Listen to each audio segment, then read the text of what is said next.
bonjour à tous. Je ne sais pas si vous savez ce que c'est qu'un entrepreneur. I don't know if you know what we call an entrepreneur, social intrapreneurship. Social, I don't know how many of you know what that is. Well, 15 people are raising their hands. Well, a few years ago, 5 years ago, I didn't know I belonged to that species. And a journalist interviewed me. It was in 2012, and he told me, you are involved in social entrepreneurship, and how did you move forward? And I told him all about my story.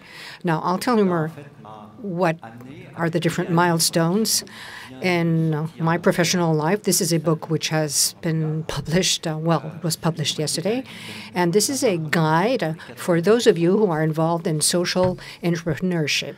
Those of you who don't know what that is all about. Now, the social entrepreneurship and people who work there are people who are normal employees, but who are really involved within the company. They're committed to the company. They're doing things in the company. This is why we say that's inside the company, but they have a social goal. What they want to do is have a social goal, but they're still in a business mode. Now, what about myself? When I started in Paribas, and I have to give you some background concerning my own commitment. I started in microfinance with Ladi a few years ago, and then after that first step in 26, I had a business model which was very traditional. I had been working in commercial banks for at least 20 years at that point in time. And the first step I'm talking about is that if we still are bankers, we can also have a social impact. And this is not incompatible with our bankers' activity. And this is an idea I wanted to defend, and I went to see my employer, and he was very understanding, and he said, well, I think our general management is going to be very interested by what you're saying. Now, go and see that guy before you start speaking to general management. And for a month afterwards, I'm speeding up my story, I met more than 40 persons who were not at the level of general management. They all told me the same. The answer was always the same. Go and see that guy or that lady. And each person would send me to see another person. And in April, in 2012, no, in 26, says the speaker, I was a bit desperate because everybody, agreed on the concept, but no one really supported me to implement it. So I had an interview with the general manager of the bank. I was at -5 or -6 in terms of management level. So I went to see this general manager. I only had 15 minutes to tell him all about my story, but he understood very well that it was something new in terms of business. It was a new model, a business model, because it was finance, it was financing, funding companies, but what we call RSE, that is to say sustainable development. And 10 minutes after listening to me, he told me, I agree with this. I am very interested, and you'll tell us all about this at the board meeting. The board meeting, well, you know what that means. That means that you have all the CEOs, the stakeholders, and a few months after this meeting of the executive board, we started implementing this concept. That means that I was no longer involved in what we would call a traditional banking activity, and I started launching this new financial and social banking project. And in agreement with general management, we launched the concept of social entrepreneurship.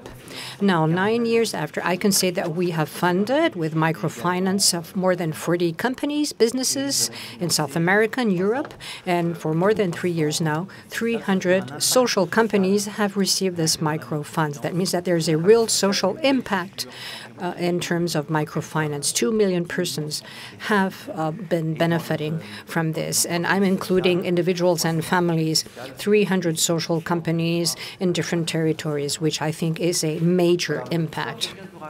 Now, this is just, well, the story of a project and of a specific But Gilbert Moderoche has also told us about his own story, and he worked in Schneider, and with his own team, he's also been moving forward with his company. But you also have other paradigmatic people like François Rouvier in Renault, who is Pierre Martin, has been developing the concept of mobility. I think that the major aspect all these people share is that even though you have a traditional activity, you can always have a social dimension. You can also have a social goal. It can have an impact as a whole on society. And this is why this book is published. This is the first book I wrote with a friend, Valérie de la Rochefoucauld. And it's also her first book. We wrote this book together. It's a joint book which answers to very many questions which crop up when we meet people. When people ask us, how can you develop social entrepreneurship? And we have we have most of the answers in this book. And as I said before, we don't do this because we ignore each other, we work into silos, and we don't do anything inertia. Because as an individual, I have no initiative. Ignorance, that means that microfinance, I didn't really know what it was all about. I didn't even know what the possibilities were in France until I started getting involved in it.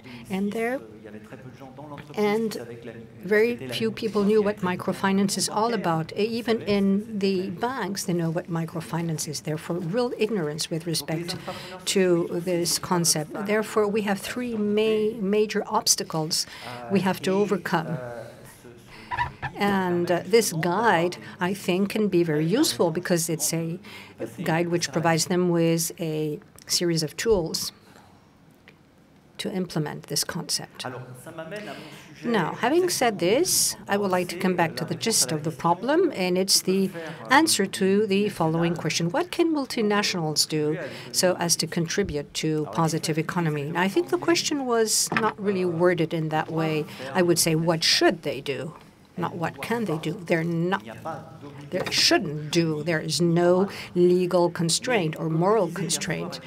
But as Edouard Philippe said last night, he's the mayor of Le Havre, they should understand that positive economy is very beneficial, and this for three main reasons. The first reason is that they have commitments with respect to society. What is social liability? It's something which is really rooted in our business. It's part of the core business we all have because we have to be concerned about the impacts on the environment of what we do, whatever activity we have.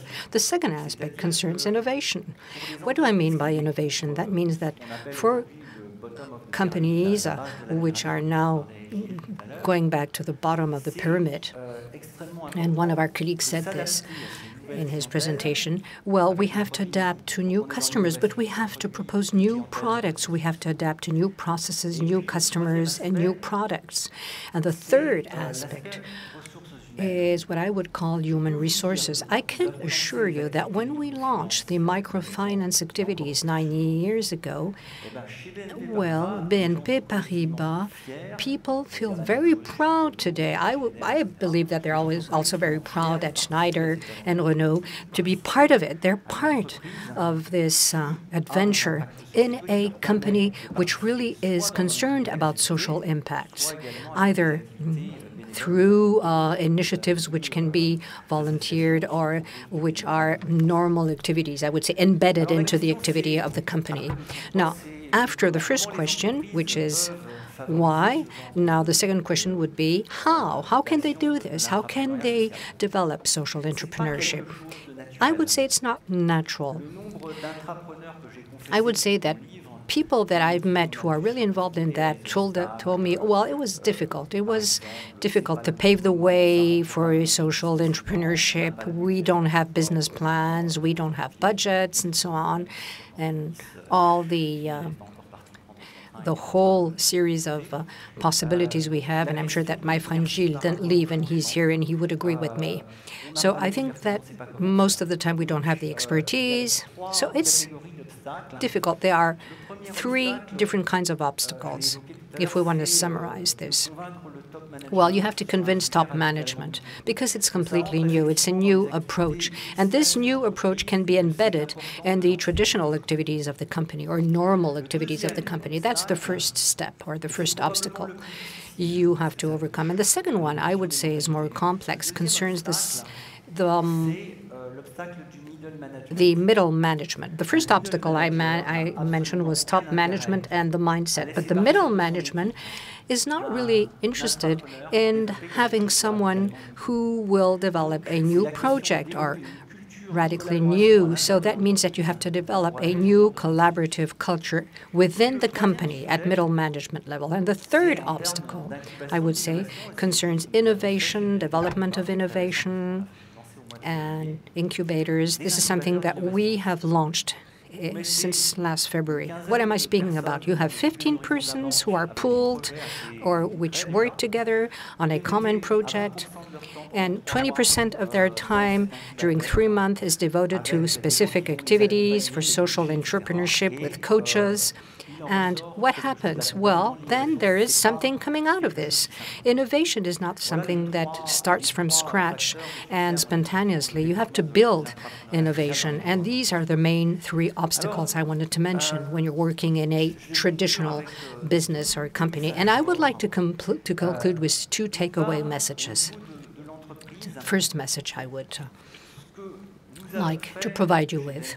What have we done in BNP Paribas? Well, most of the things I've just mentioned and that you'll find in detail in the book we've published. This is something that any kind of company could really do. But I would say that it starts at top management. I think that top management really has a crucial role to play. And the second takeaway message is something which concerns not only management, but the individuals. That is to say, someone like me. I mean, you have to start moving forward, taking initiatives, which means that you're going to start a momentum. You're going to start something which is going to continue throughout time. I don't know if you can see this very well, because I can't see you very well, and I have lights here. I'm in the spotlight. But you know that in France, impossible is a word that we don't want. We reject this word. And in English, they say impossible. No, I am possible. So I'm happy because Gilles and me, we had a conversation just before. This was Audrey Hepburn in the 40s, but Gilles told me something which is interesting, but he told me more about this. It's Baden Powell who, in 1905, who told us what it was all about. This is why you always need someone to tell you more about what you don't know. Thank you.